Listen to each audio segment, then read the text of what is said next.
from his parents and his family, actually, something bad went wrong, and he had to, in the end, decide if he was going to keep it to himself or go ahead and tell his family what actually happened. So if we could imagine that after Fernando went home from the beach, he wrote a note to his cousins after they returned home. What do you think he would probably say to them?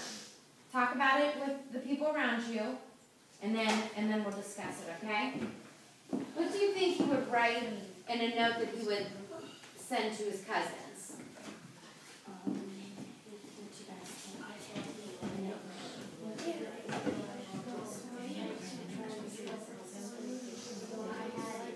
Go ahead and get with the group, Dejanay.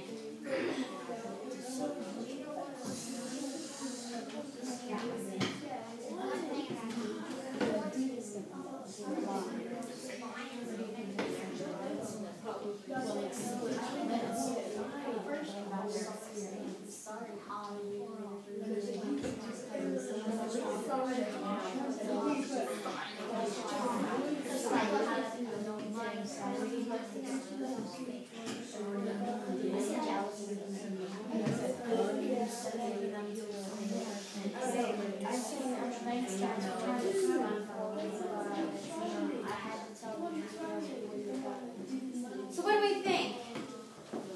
What might he say in this note? Abby? He'd say, it is the one that did step on the sea urchin, right? Right. Fernando was the one that Cole told us he was adventurous and dangerous, and he was the one that told them that they should go look at the reef, right? Yeah. They should go look at the reef, and Javi was the one that stepped on the sea urchin, his cousin.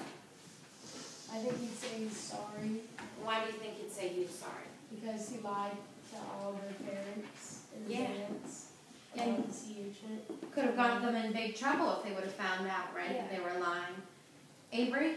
I think they would have said sorry to Javi for I tried all I could to prevent that from happening.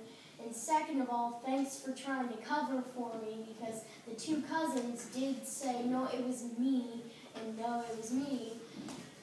They tried to cover for him, and he really wasn't. And then he probably would have said I needed to tell the truth on my own because I was the one that led us there. Right, so even though that his cousins backed him up and kind of said, that they all had agreed to go, and it was all of their faults, he probably would have said, thanks for backing me up, but, it was my decision, and I was the one who decided to do that. Anything else you think he might put in his note? The same over here. So, the author wrote the story from Fernando's point of view. Why do you think she wrote it from his point of view? Why didn't she write it from her point of view, just as the author? Why did she put it in Fernando's words, first person, and not third person? Go ahead and talk about it. Why do we think that? What did it add to the story?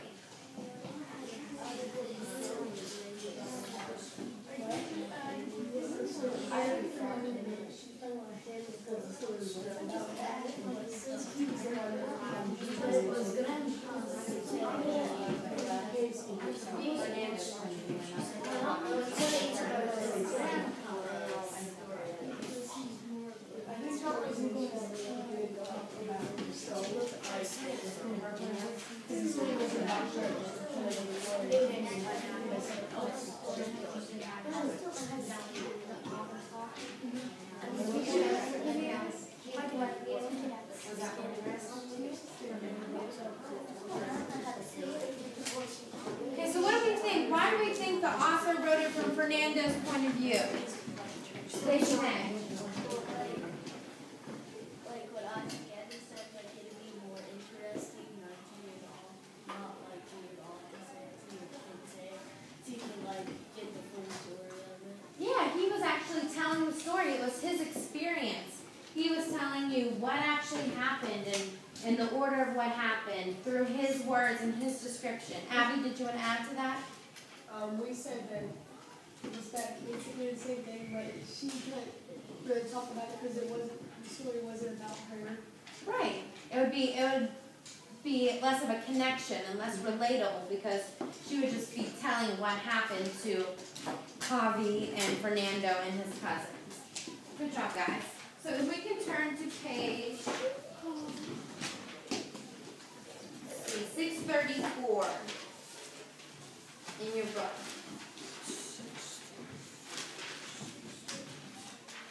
634. We're going to talk about drawing conclusions. So what do we do when we draw a conclusion? What will you conclude? Go ahead, Avery. You have to take from what you know to make conclusions. Okay, so you take what you know, and then you form your conclusion based on what you know. And what the passage says. And what the passage says. So we have what we know and what the passage says, and then we take all of that information and we form our own conclusion. Does anyone want to add to that, Avery? Thank you, that was great. Anyone going to add? Okay, so we'll talk about when you draw a conclusion, like Avery said, you look at the facts and details in the text, and you consider the prior knowledge that you already know. So if I would say you were walking down the street over here, and you saw a bicycle on the ground and a first grader or kindergartner with a skin knee on the curb crying, what can we conclude from that? John. He wrecked on his bike. Something else, Dejanay? Yeah, we conclude we know the facts. We know there's a bike there. We know that there's a child on the ground that's crying and has a skin knee. So we used all of that knowledge, and then we also have some prior knowledge. Who has ever fallen off a bike? Yeah, we have some prior knowledge that might happen. What we know happens when you do fall off of a bike. So we can definitely talk about using our prior knowledge that we have. Logan. You seen that the bike was in the road and the kid was on the curb crying. That was really supportive details to get your conclusion.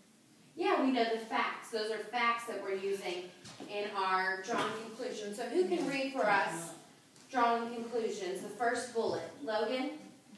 Active readers draw Logical. conclusions or make decisions based on the information in the text and on their own knowledge. Good. The next bullet. Justin. Examine. Examine your Own.